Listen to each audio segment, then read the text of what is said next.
Well, my name is Latanyua Gordon. Growing up, I would say home was a very chaotic place. It was my mom and dad fighting all the time. And then I remember there was a day where my dad broke my mom's arm. It was somewhere I wanted to escape from. I didn't want to be home because home is where hurt happened. I wanted out. And I mean, out of life. I knew God wouldn't be pleased with suicide, but it was on my mind. And I was mad at God for just the continued pain that I felt. I felt just pain all day, every day, for years, and didn't understand why. I just knew I was hurting. I was at Emmanuel in 2016 is when I came, and I would go up to the prayer line a lot. And there was one day I went up and there was Darlene there, Darlene Cook.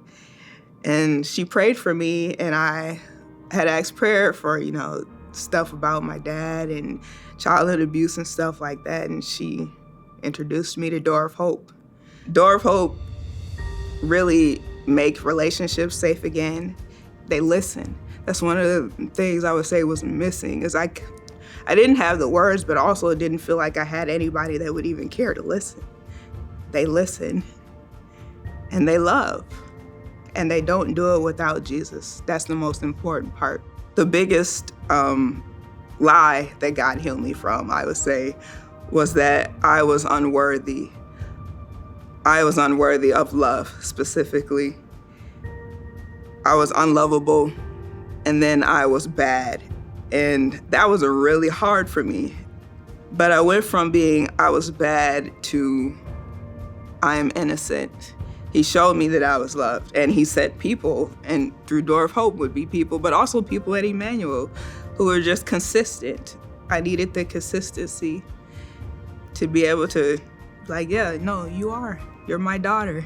And that was hard too, because father didn't have good connotations for me. And God began to re-father me.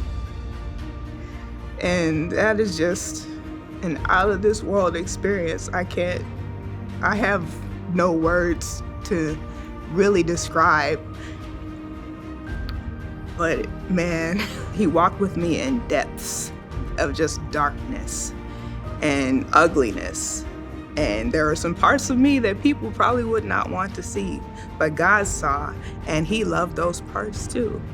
I had been broken, but God loved me, so I was broken, yet his beloved.